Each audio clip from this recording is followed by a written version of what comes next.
The bus groaned to a halt in a cloud of dust that tasted of grit and forgotten promises. The sign, bleached by a relentless Arizona sun, read, "Redemption, population 487. Jack Reacher stepped off, the only passenger to do so. He owned nothing but the clothes on his back and the folding toothbrush in his pocket. He needed nothing else.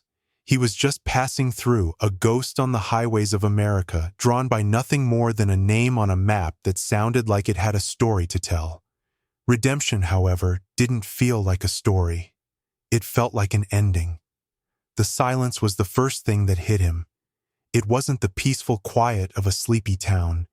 It was a heavy, watchful silence, the kind that presses in from all sides.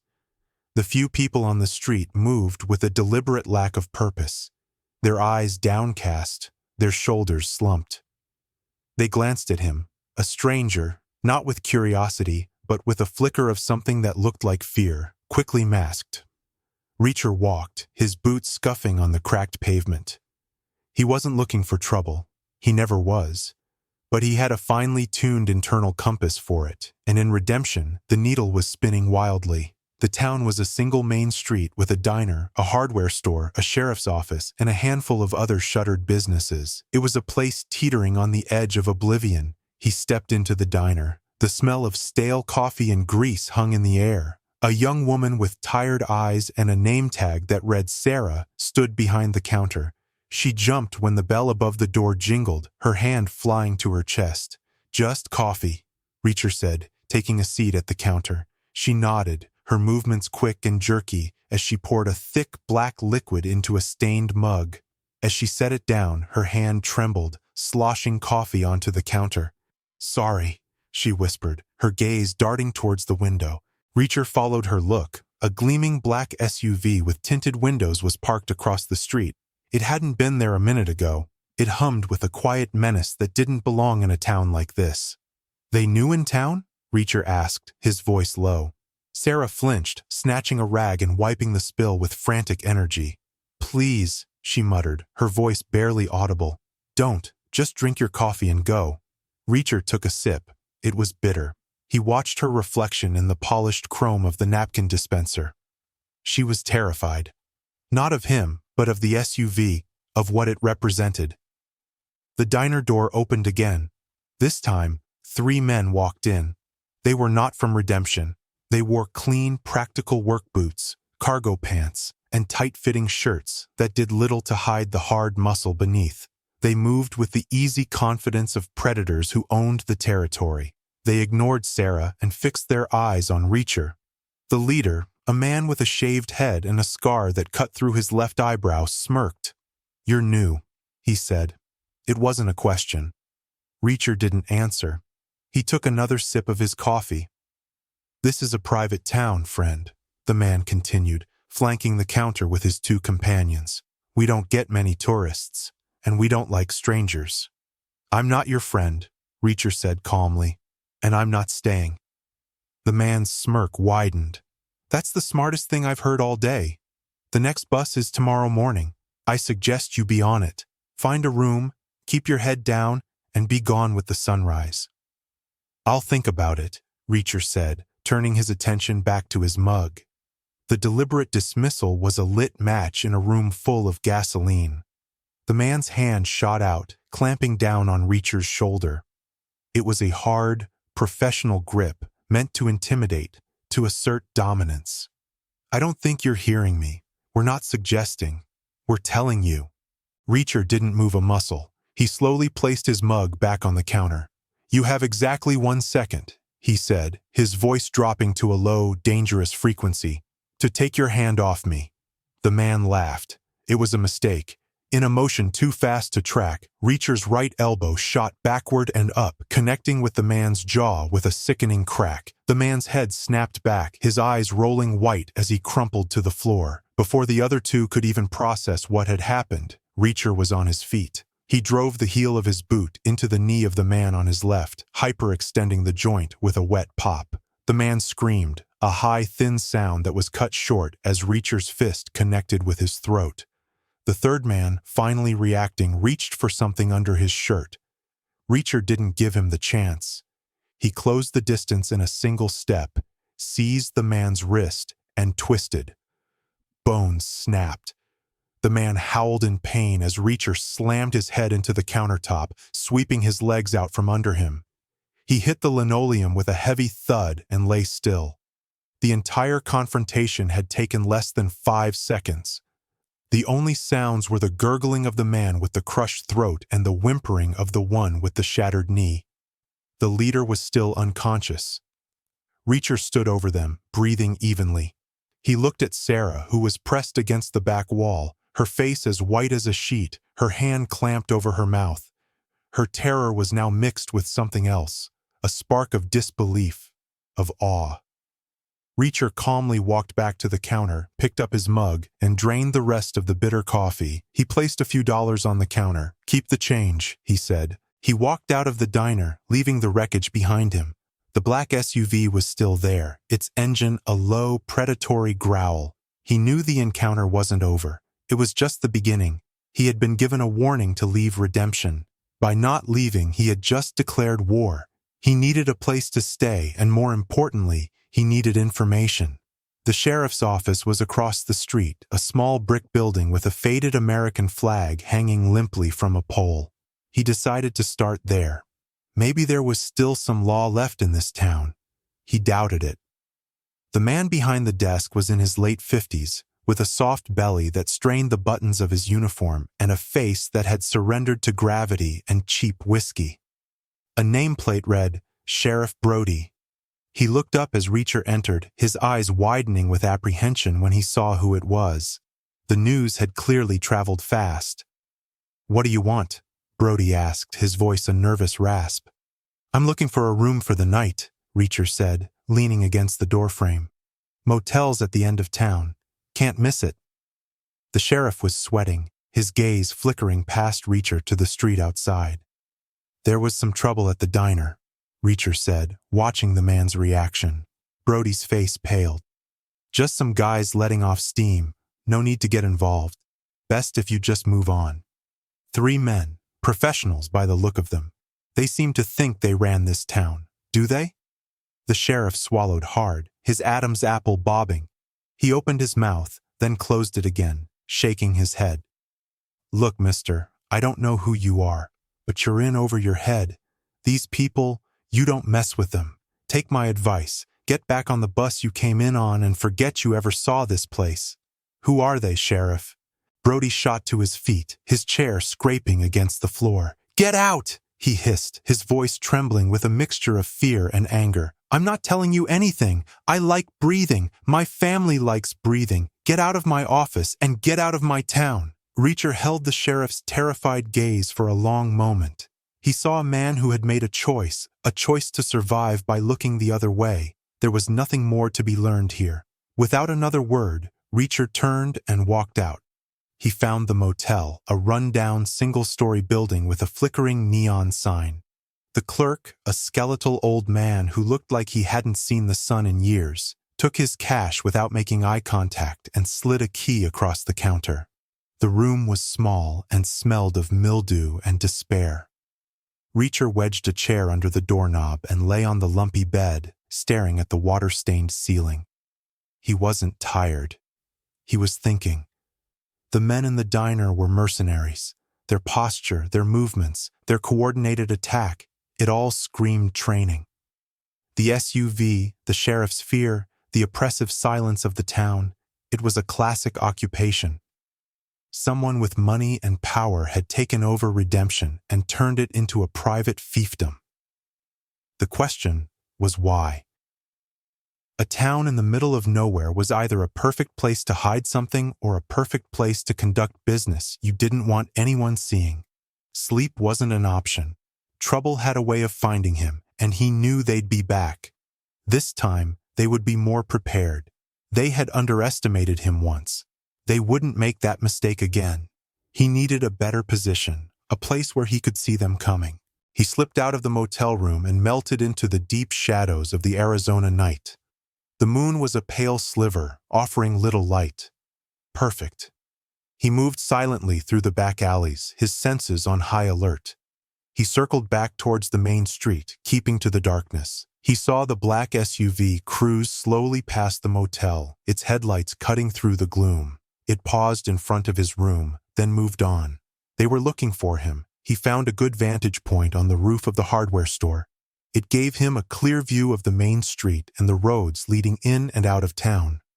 From here, he could watch and wait. He settled in, a patient predator in the darkness, and listened to the strained silence of redemption. Hours passed. The town was dead. Then, just before dawn, he saw movement. Another vehicle, a heavy-duty truck this time, rolled into town and parked near a large, abandoned warehouse on the outskirts. Men began to unload crates under the dim glow of portable floodlights. Reacher was too far away to see what was in them, but they were heavy, handled with the care reserved for either expensive equipment or weapons. He knew then that this was more than just a simple takeover. This was an operation. Organized, well-funded, and ruthless.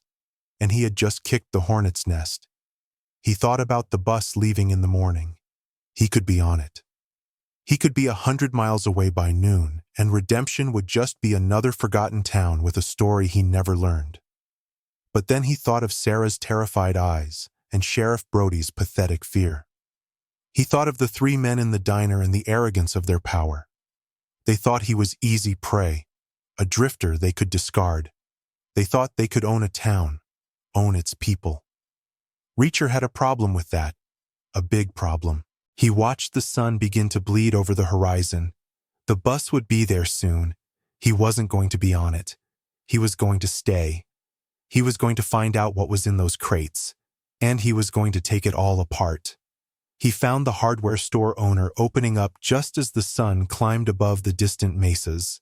The man's name was Gus, a wiry old-timer with hands calloused from a lifetime of work and eyes that had seen too much.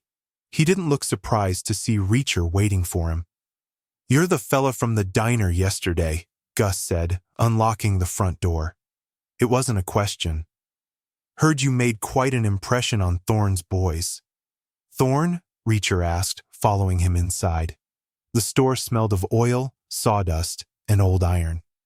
"Marcus Thorne," Gus said, switching on the lights. "Ex-Army colonel, Special Forces, bought up the old copper mine north of town a year ago.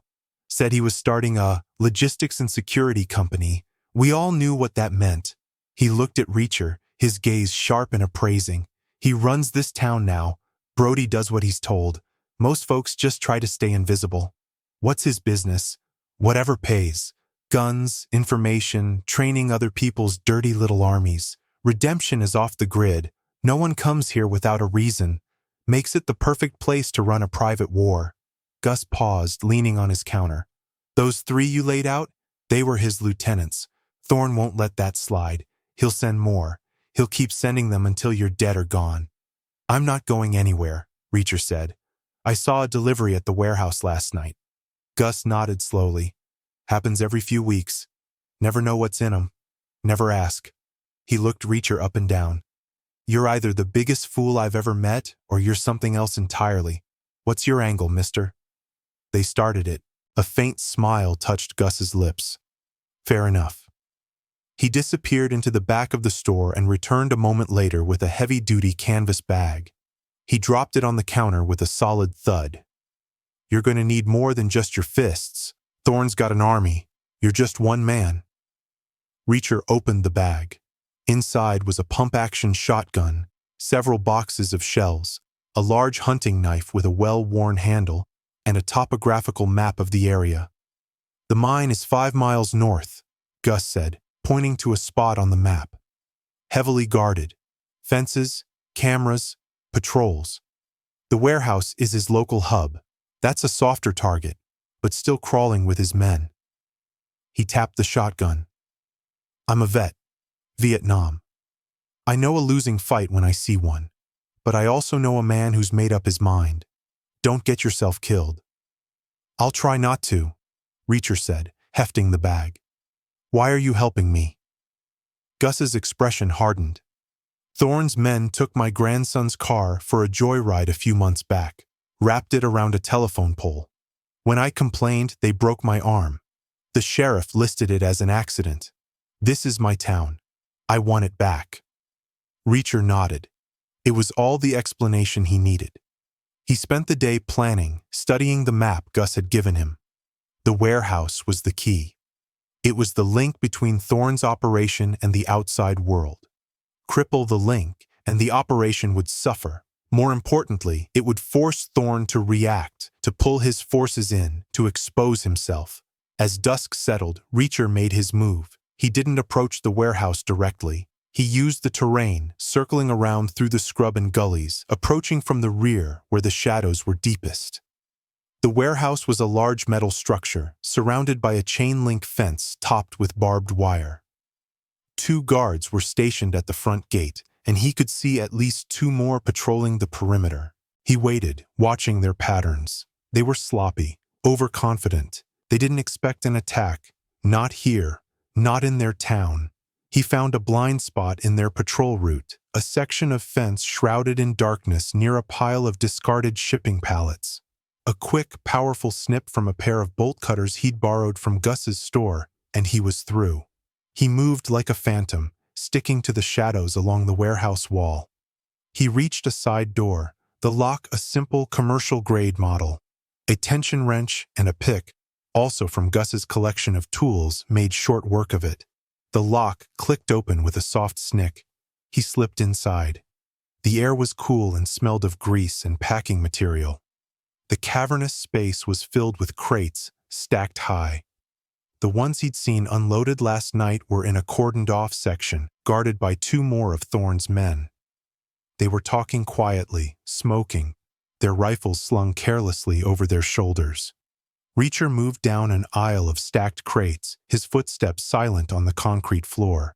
He was a dozen feet away when one of the guards laughed at a joke. That was the moment he chose. He exploded from the darkness. He took out the first guard with a single precise blow to the back of the head with the butt of the shotgun. The man dropped without a sound. The second guard turned, his eyes wide with shock, fumbling for his rifle. Reacher was already on him, the shotgun now leveled. "Make a sound, and you're dead," Reacher whispered. The guard froze, terror plain on his face. "Open one of the crates, slowly." The guard, trembling, grabbed a crowbar and pried open the nearest crate. Reacher looked inside. The crate was filled with military-grade electronics, encrypted communication arrays, guidance systems, jamming devices. High-tech, highly illegal, and worth a fortune on the black market. This wasn't just a smuggling operation. This was a supply depot for a sophisticated private army. "Who's the buyer?" Reacher demanded. The guard shook his head. "I don't know, man. I swear. We just handle the shipments. Thorne deals with the clients himself." "Where is he?" "At the mine. He's always at the mine." Reacher heard the sound of a vehicle approaching outside. The shift change. He had seconds. He slammed the shotgun barrel into the guard's temple. The man collapsed next to his partner. Reacher didn't have time to inspect the rest of the crates. He needed to send a message. He found what he was looking for in a storage locker, cans of gasoline for the warehouse's forklift. He worked quickly, dousing the crates of expensive electronics. He left a trail of fuel leading back to the side door. He pulled a Zippo from his pocket, another item from Gus, and flicked it open. The flame danced in the darkness. He lit the trail and slipped back out the door, melting into the night. He was halfway back to the fence when the first can of gasoline ignited with a loud whoomp. Seconds later, the whole section of the warehouse erupted in a ball of fire, lighting up the night sky. Alarms blared. Men shouted. It was chaos. Reacher didn't stick around to watch. He was already gone, disappearing back into the Arizona scrubland. The fire was a statement. It told Thorne that the drifter he'd tried to intimidate was more than a simple vagrant. It told him his sanctuary was no longer secure. It told him a war had started, and Reacher was just getting warmed up. The fire at the warehouse acted like a stone kicked into a beehive. By the time Reacher got back to Gus's hardware store, the town was buzzing. Thorne's black SUVs were racing through the streets, their occupants armed and agitated. They were searching, hunting. Gus let him in through the back. Saw the fireworks, the old man said with a grim satisfaction. You certainly got their attention. That was the plan, Reacher said, checking the shotgun. They'll be sweeping the town door to door. You and I need to be somewhere else. Where are we going? Thorne's expecting me to run or hide. I'm going to do the opposite. We're going to the mine. Gus stared at him. That's suicide. I told you, that place is a fortress. Every fortress has a weakness. You know this area better than anyone. Is there another way in? An old tunnel? A service entrance they might not watch as closely? Gus thought for a moment, stroking his chin. The old man who owned the mine before Thorne, he was a paranoid old coot, worried about cave-ins. There are ventilation shafts all over that mountain. Most are just 6-inch pipes, but there's one, an old air return shaft for the deeper levels, big enough for a man to crawl through. It comes out on the north side of the ridge, far from the main gate. I doubt Thorne even knows it exists. Show me on the map. As Gus laid out the route, the front door of the store rattled. A heavy fist banged on the wood. Gus, open up. We know you're in there. Thorne's men. Gus looked at Reacher, his face pale. They're here. Go to the cellar, Reacher said in a low voice. Bar the door. Don't come out no matter what you hear. Gus hesitated, then nodded and disappeared through a trap door behind the counter. Reacher moved to the front of the store, dousing the lights. He took up a position behind a solid oak counter, the shotgun resting on the wood, aimed at the door. The banging stopped. A moment of silence, then the sound of a heavy boot splintering the door frame. The door flew open. 4 men, clad in tactical gear and carrying assault rifles, fanned out into the dark store. Check the back, one of them ordered, his voice echoing in the darkness. They moved with discipline, using hand signals, sweeping their weapon lights across the aisles. Reacher remained perfectly still, a shadow among shadows. He let them get deeper into the store, let them separate. One of them moved past his position, his flashlight beam cutting a path just feet from Reacher's face. Reacher held his breath. The man turned back, sensing something was wrong. Too late. Reacher lunged, dropping the shotgun and grabbing the man from behind, one hand over his mouth, the other driving the hard edge of his palm into the man's temple. He eased the unconscious body silently to the floor. "Marco, you got anything?" one of the other men called out. Reacher picked up the man's rifle. It was a standard M4. He was familiar with it. "Marco, answer me." Reacher raised the rifle, peering through the darkness with the operator's attached night vision scope. He saw a second man moving cautiously down the next aisle. Reacher didn't shoot. The sound would bring the rest. He put the rifle down and picked up a heavy wrench from a nearby shelf. He moved to the end of the aisle and waited. The man reached the end, sweeping his light. Reacher swung the wrench in a vicious, horizontal arc. It connected with the man's helmet with a dull clang, staggering him. Before he could recover, Reacher struck again, this time at the base of the neck. The man went down in a heap. 2 left. They were at the front of the store, near the shattered door, realizing the trap. "Fall back! Fall back!" one shouted. Reacher grabbed the shotgun again. He wasn't going to let them leave. He stood up and fired. The blast was deafening in the enclosed space. The buckshot tore through a display of paint cans, which exploded in a shower of white and red. The man near the door screamed as the pellets ripped into his leg. His partner returned fire, a burst from his M4 that chewed up the oak counter, sending splinters flying past Reacher's head. Reacher dropped to the floor, crawling, using the aisles for cover. He circled around, coming up behind them. The uninjured man was trying to drag his wounded comrade out the door. Reacher rose from the darkness behind him. "Looking for me?" he asked. The man spun around, his eyes wide with panic. He tried to bring his rifle to bear, but Reacher was too close. Reacher kicked the weapon out of his hands and delivered a rapid series of strikes. A palm to the nose, an elbow to the ribs, a knee to the stomach.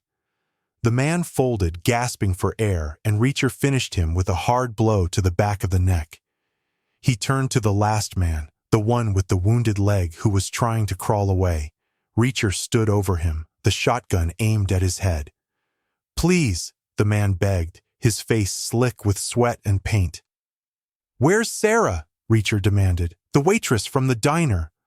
"I don't know. They took her up to the mine." Thorne was angry. About the diner, about the warehouse. He said he was going to use her to send a message. Reacher's face was grim. Thorne had made it personal. "He's got maybe 20 men up there," the mercenary stammered. "You'll never get in." "I'll get in," Reacher said.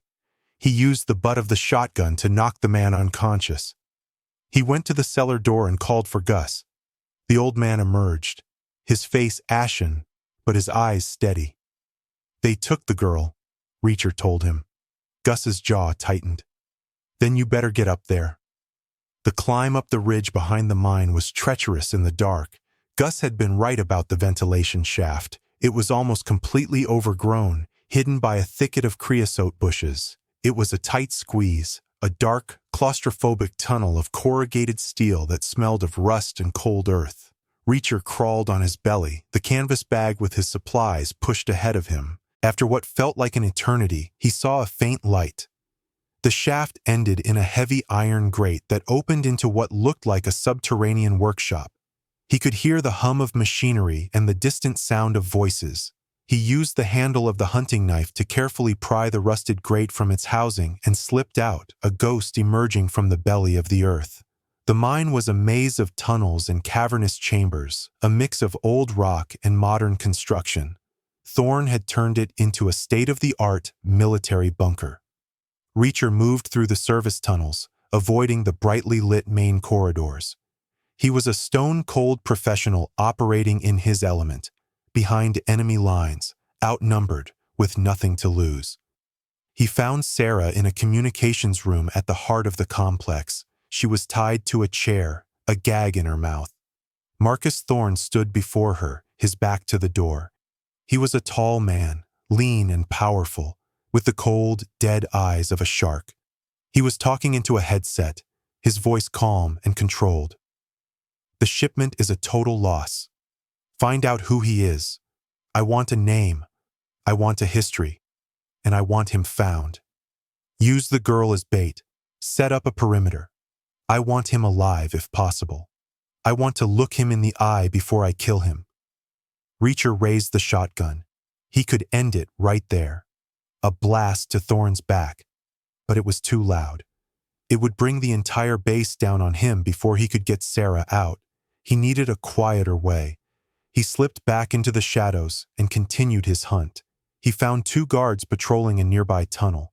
He used the darkness and the element of surprise, taking them out with brutal efficiency, acquiring another M4 and a sidearm. He returned to the comms room. Thorne was still there, now pacing in front of Sarah. Reacher stepped into the doorway, the captured M4 leveled at Thorne's chest. "Let her go, Thorne," he said. Thorne turned slowly, his eyes showing no surprise, only a cold, analytical curiosity. He looked Reacher up and down. "So, you're the one," he said, his voice laced with contempt. "The ghost. I have to admit, you're better than I expected, but you're still just one man. I've been told that before. You destroyed a $20 million shipment. You've killed or incapacitated at least 7 of my men. You've cost me a great deal of time and money," Thorne said, as if discussing a business ledger.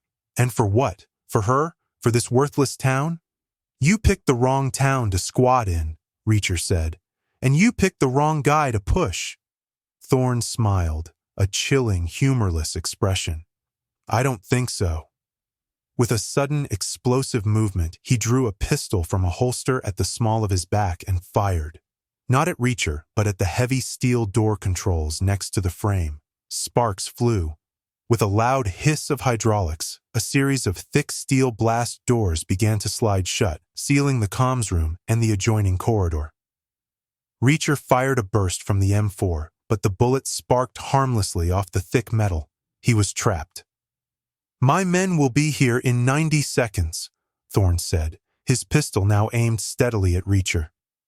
"You and I will have a brief, and for you, very painful conversation." He glanced at Sarah. "And then, she and I will have a conversation of our own." The threat was clear. Reacher's eyes went cold. He dropped the M4 and charged. Thorn was ready. He was no armchair general. He was a hardened soldier.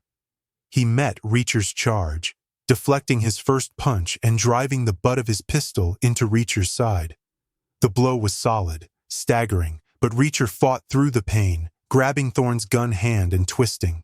The pistol clattered to the floor. The two men, titans of violence, collided. It wasn't a brawl. It was a lethal ballet of blocks, strikes, and counters. Thorn was fast and technical, his movements honed by years of special forces training. Reacher was raw power and brutal efficiency, his style born from 100 real-world fights where there were no rules and no referees. They crashed into consoles, sparks showering around them. Thorn drove a knee into Reacher's midsection, and Reacher answered with a headbutt that sent Thorn reeling back. Reacher pressed his advantage, landing a heavy right that split Thorn's lip, then a left that rocked him on his heels. But Thorn was durable. He absorbed the punishment and came back, landing a vicious kick to Reacher's knee that almost buckled it. He followed up with a series of quick, stabbing jabs to Reacher's face. "You're strong," Thorn grunted, blood trickling from his mouth. "But you're just a relic, a dumb brute. I am the future of warfare." He lunged, not with his fists, but for the hunting knife on Reacher's belt. He got it, the blade flashing in the emergency lights. He slashed at Reacher, who fell back, the knife opening a long, shallow cut on his forearm. Outside, the sound of boots and shouted commands grew closer. They were trying to override the blast doors. Reacher knew he was running out of time. He backed away, putting a server rack between himself and Thorn. Thorn stalked him, the knife held in a reverse grip. "Nowhere to run," he hissed. Reacher picked up a heavy detached steel panel from a damaged console. As Thorn rounded the corner, Reacher swung it like a shield, catching Thorn's knife hand and smashing it against the rack. Thorn roared in pain as the knife fell from his numb fingers. Reacher didn't stop. He slammed the panel into Thorn's chest, pinning him against the rack. He hit him again and again, the heavy steel acting as a battering ram. Thorn slumped, his breath coming in ragged gasps, his body broken. Reacher dropped the panel and grabbed Thorn by the front of his tactical vest, hauling him to his feet. "It's over," Reacher said, his voice a low growl. Thorn looked at him, his eyes filled with defiant hatred. "You kill me. You'll never—" The blast doors began to grind open. Thorn's men were through. Reacher didn't hesitate. He spun Thorn around, using him as a human shield, and shoved him towards the opening door. Thorn's men, pouring into the corridor, saw their leader stumbling towards them. "Don't shoot! It's me!" Thorn screamed. But Reacher was already moving in the other direction. He sprinted to Sarah, cut her bonds with the fallen knife, and pulled her to her feet. "Come on!" He dragged her towards a service hatch in the floor he had noticed earlier. As Thorn's men were momentarily confused by their leader's appearance, Reacher wrenched the hatch open. It led down into a dark, narrow maintenance tunnel. "Go, now!" he yelled, pushing Sarah down into the darkness. He glanced back. Thorn's men had opened fire, their bullets pinging around the room. Reacher fired a few rounds from the recovered pistol to keep their heads down, then dropped into the tunnel, pulling the heavy hatch closed above him just as a grenade detonated in the comms room, shaking the very foundations of the mountain. They were plunged into absolute darkness, the sound of the firefight above them muffled and distant. He could feel Sarah trembling beside him. "This way," he said, his voice calm and certain. He took her hand, and together they ran, disappearing once more into the cold, silent earth. They followed the tunnel until it connected with the ventilation shaft Reacher had used to get in. They crawled their way back to the surface, emerging into the cool, pre-dawn air, leaving the chaos and destruction of Thorn's empire collapsing behind them. Gus was waiting for them at the bottom of the ridge with an old pickup truck. He had seen the explosions and feared the worst. His relief at seeing them, especially Sarah, was palpable. They drove back to town in silence as the sky began to lighten. The town of Redemption was waking up to a different world. Thorn's remaining mercenaries, their leader gone and their base in ruins, were in disarray. Some had fled. The others, leaderless and confused, offered little resistance when a convoy of state police cruisers, tipped off by an anonymous call from a payphone 20 miles away, rolled into town at sunrise. Sheriff Brody was the first one they arrested. Reacher didn't stick around for the cleanup. He watched from the window of the diner as Sarah was reunited with her family. He saw Gus talking to the state police captain, pointing, explaining, taking his town back. Sarah came over to his table and put a fresh cup of coffee in front of him. Her eyes were no longer tired or afraid. "Thank you," she said, her voice thick with emotion. "No one has ever stood up for us before." "He picked a fight," Reacher said simply. "I finished it." He drank the coffee. It wasn't bitter anymore. He stood up, put a few dollars on the table, and walked towards the door. "Where will you go?" Sarah asked. Reacher looked down the long, empty highway that stretched to the horizon. "Don't know," he said. "I'll know when I get there." He walked out of the diner and down the street to the bus stop just as the morning bus was pulling in. He got on, took a seat at the back, and didn't look back. As the bus pulled away, redemption began to shrink in the window, a small town with a story he now knew, a town that had found its name again. Reacher faced forward, watching the road ahead, a ghost moving on.